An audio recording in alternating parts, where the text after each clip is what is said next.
this motion to pass the motion that this House favors individual rights over national security. First of all, we'd like to acknowledge that this should be passed as a policy. It's important. We all know that national security is important, but we strongly argue that as a policy, individual rights should be considered first, then the national security. No, I'd like to go on my definition. I define favor as prefer and to promote, and once again, we define it as a policy. And second, we define individual rights as long as it does not harm others and by exercising freedoms and no man. Rights and debated by UDHR. And something you were born with it. You didn't choose it, you didn't get it, but you were just born with it, so it's important. And third, we are going to define national security as protecting citizens from harm and maintaining order from outside and inside threats. And we acknowledge that it should not be manufactured, no sir, by government, and it could not be used as a tool to abuse government's power. That's what we believe. And why are we discussing this motion? Because we believe democracy is really important in this society. We are living in democratic society, and who is making up this nation? Who is the... Excuse me, ma'am. Yes, sir. If the nation's security cannot be maintained, how could the individual rights be secured? Then I'd like to ask you another question. Who consists this nation? I don't think Here. I'll move on as answering that as who make up this nation. It's people. We made this nation, and our individual rights consist this nation. So it's important. So we argue that if individual rights is violated, it could lead to tangible harms, which is first, violation of rights could lead to consequences as well as rewarding or rights. Think about 1980s and early 90s, what happened to Korea. During 1970s, we were suppressed by military regime and everybody wanted freedom. We wanted freedom from the dictatorship of the government and military regime. So we went out to streets in Gwangju and Suncheon. People revolted and students went out to street to get our freedom. And what happened? There was national insecurity. You see, if individual right is violated or not protected, there could lead to tangible harm, which is going to be national insecurity. And second, we believe that by not passing this motion, it could lead to abuse of power by the government. We say usually when nations does not have a legitimate reason to violate or limitate people's rights, they say national security. It's for the sake of national security. But that is the way of abusing power of government. We first argue that it is important that the national security could not be manufactured or be tool to save the government's power or regime at maintaining the regime. So we believe, and we can see this example happening in North Korea and Russia. Look what's happened in Russia, what Kim Jong-un and Kim Jong-il have done to those people. And look what Putin did to those Pussy Riot. They did not do anything, they might have little wrong things, but under the name of national security, they are violating individual rights. So is this a democratic society? And as to move on to democratic society, it's really important to first protect and prosper individual rights. Thank you very much.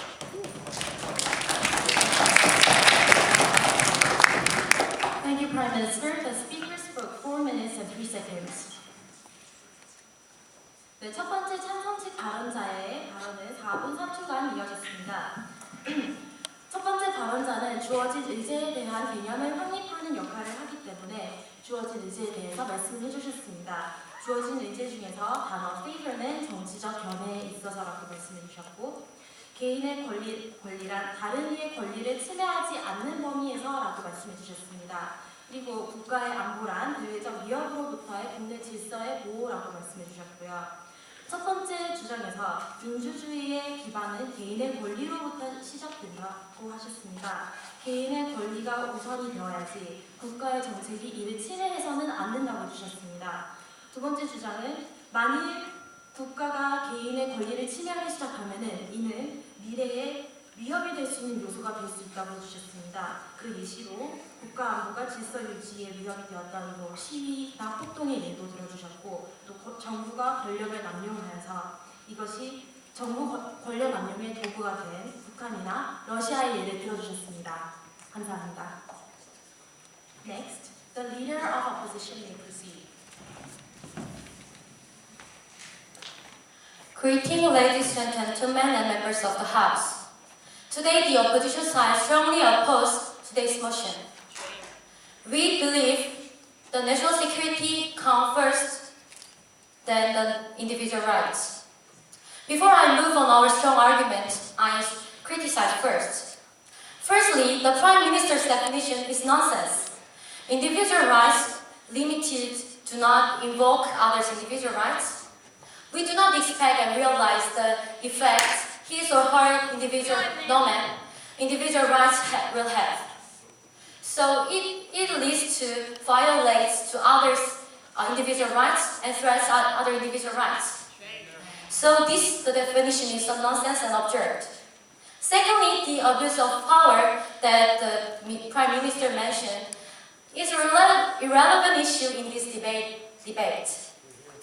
Because the abuse of power comes from the corruption or the systematic problem, not comes from the issue whether the national security first or individual rights first. Sorry, ma'am. So the abuse of power is solved by the balance of power and democracy. What is democracy? Democracy is the rule of people.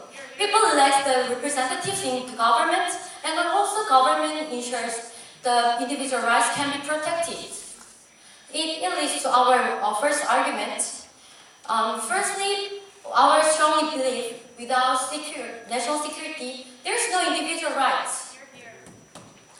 Government exists in order to protect and promote individuals' life, freedom, and rights. So, in circumstances where citizens are put at risk, individual rights doesn't mean anything. Let's think about the South Korea's case. South Korea is still at war and even threatened by the North Korea. If the government does not deal with this kind of threats, conflicts, we do not anything, and individuals' rights are meaningless.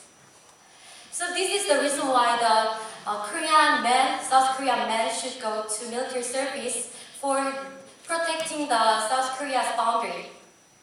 Although this may be against their will, their individual rights are limited due to the need of national security.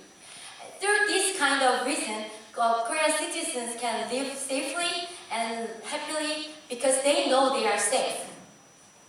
Secondly, in some special cases such as time of war or threats by terrorism, government should have responsibility to protect their life and their rights.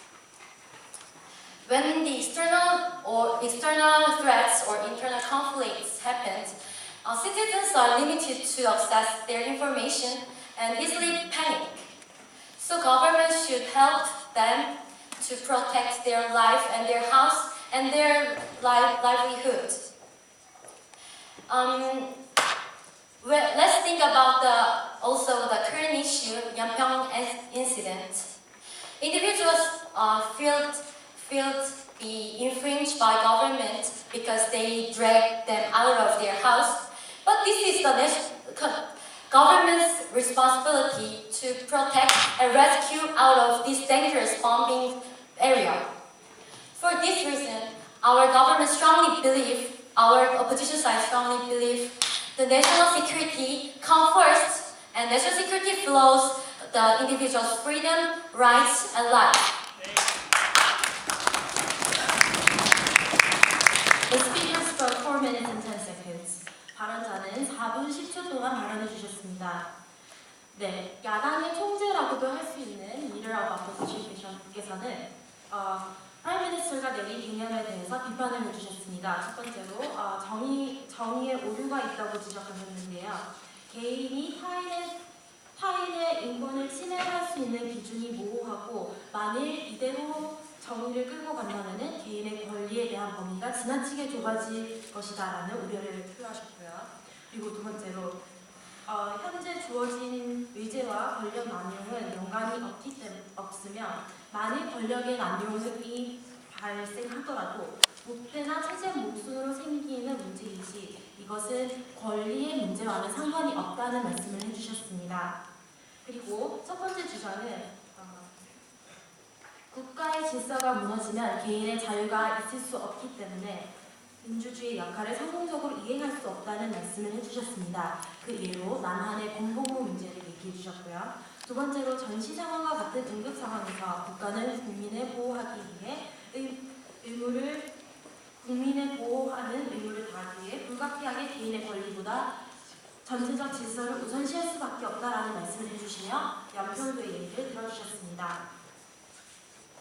다음 closing government, please proceed. Greetings, ladies and gentlemen, and to the members of the House. Today, but after listening to the opening opposition, I understand that they do not understand today's motion or our argument. So let me be a good Deputy Prime Minister and explain it to them. Firstly, their criticism about our definition is not disputable because what we were doing was barely ensuring the minimum limitations for the basic human rights. And if they deny this definition, then they are denying Korean constitution because it is an individual right that is guaranteed by the Korean constitution. Secondly, they said that abuse of power can be solved by the balance of power, and in democracy it will not happen. However, let me give them the example of the US. During the Second World War, the US government has detained the innocent American Japanese people and took away their jobs, took away their properties in the name of the national security after the Pearl Harbor attack of the Japan. This is clearly the abuse of power in the name of the national security. Now, was US not a democratic country at the time? Was US did not have the balance of power at the time? We proved that abuse of power can happen even in the democratic nations in this. No, sir. Now moving on to the criticisms to their argument, I say they have said the national security comes first in order to protect individual rights. However, if citizens' rights are violated in the name of national security, are people really secure? We say no. And therefore, if the government's primary role is to protect the rights of the citizens, then they should not violate the citizens' rights from the first place. Secondly, they have mentioned in this emergency situation, such as wars and terrorism, that individual rights may be violated. However, we are now talking about when we make policies that the individual rights should come before the national security. We are not talking about the times of emergency. Therefore, their argument, I say, was irrelevant. Now, moving on to our third argument, which is a tangible benefit. We believe that individual rights do not harm the national security, rather it promotes the national security. If people know that their rights are always guaranteed by the government, they trust the government and they are willing to support the government. What does it mean? It means less satisfaction among the citizens, and the order will be maintained as the natural flow. So therefore we say, I said no. Therefore we say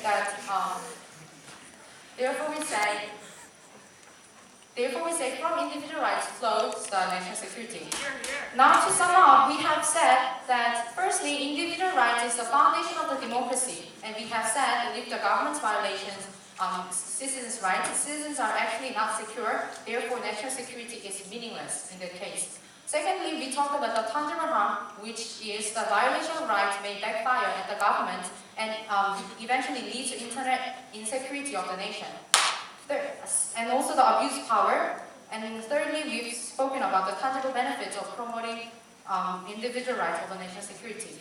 Therefore, we strongly promote this motion that this House favors individual rights over national security. Thank you.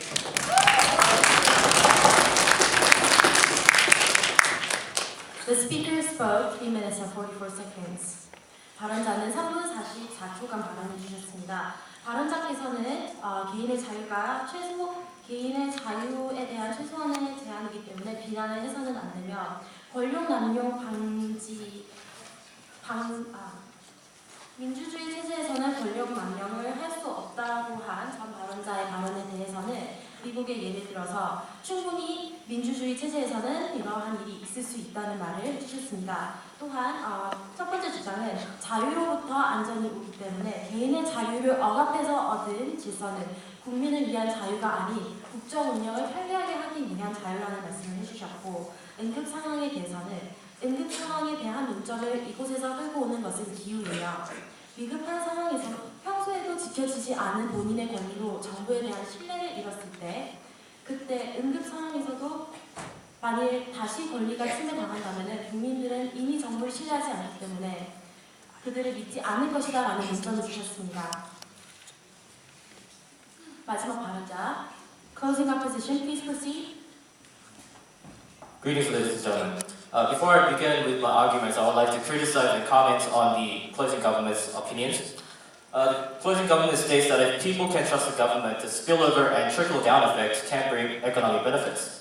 I would like to state that if citizens can trust the government to make policies that bring benefit to the society, they should also be able to trust the government to exercise the authority given in the name of national security only when necessary. Also, if for any reason a government is untrustworthy, the government will be reformed to better represent its citizens' will, and in any case, stability can be regained. So to begin with my arguments, with increasing individualism, citizens are increasingly only concerned with their own rights rather than the rights of other individuals around them. In other words, people are increasingly only worried about protecting what's mine and ignorant about what others are entitled to. In order to protect everyone's individual rights, it is necessary to have limitations on how much individual rights one can have, depending on the context of the situations. One of the tools to ensure all citizens have their individual rights protected at all times possible is limiting rights in the name of national security. Second, not all rights are absolute. In continuation with the first and second argument that was represented by my partner, there are times when one's individual rights must be infringed for the better of the citizens in general. For example, criminals are sent to prison because of their potential harm to other individuals in society. This limits their individual rights, but nevertheless is necessary to protect all other citizens that feel threatened by these criminals. Another example would be limitations on an individual's right to speech when his or her statement is potentially harmful to the society. For example, misleading information that may confuse other members of the society. WikiLeaks is a good example of such cases. No matter. The information WikiLeaks provided the public in the name of rights to freedom of speech and rights to information gave tangible harm because it brought chaos within the state and it has given confidential information of the government to the enemies of the state. At this point, I will receive a point of information. Isn't the abuse of power that the government has detained Mr. Manning for providing information to people and practicing freedom of speech? As we have mentioned, abuse of power needs to be solved through restructuring of the government and balancing of power. Also, the limitation exercised by Mr. Manning in the case of WikiLeaks was necessary in order to protect the nation from the enemies of state, to keep the confidential information from them. Individual rights are important without doubt. However, national security needs to be attained in order to protect every citizen's individual rights, because when the nation falls, citizens won't have any rights to exercise. Therefore, individual rights need to be limited when it threatens national security. To sum up, these are the reasons the opposition believes this motion should not be passed. First, there is no individual rights without a nation to protect it. Second, national security is a necessary tool to protect citizens in special circumstances such as war or when there are threats or terrorism. Third, a mediation by the government is necessary because people are increasingly becoming ignorant of the rights of people around them. Fourth, not all rights are absolute. I thank you for your attention.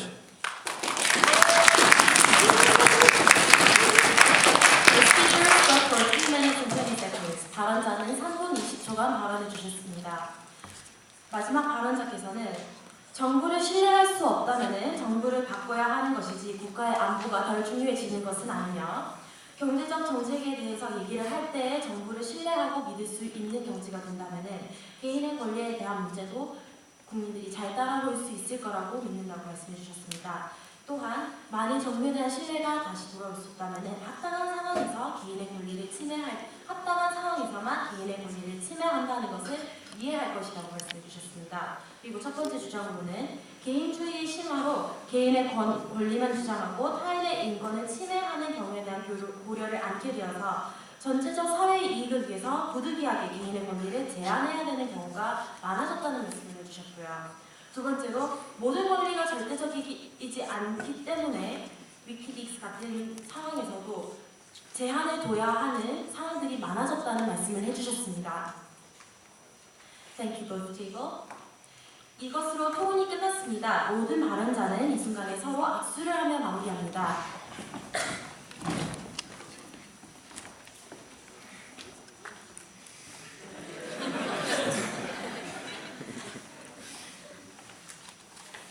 그리고 이 순서에는 의장으로서 승리팀을 발표하며 각 팀이 어떻게 했는지를 평가해야 하지만 오늘은 두 팀 모두 잘해주셨기 때문에 승리팀을 가리지 않겠습니다.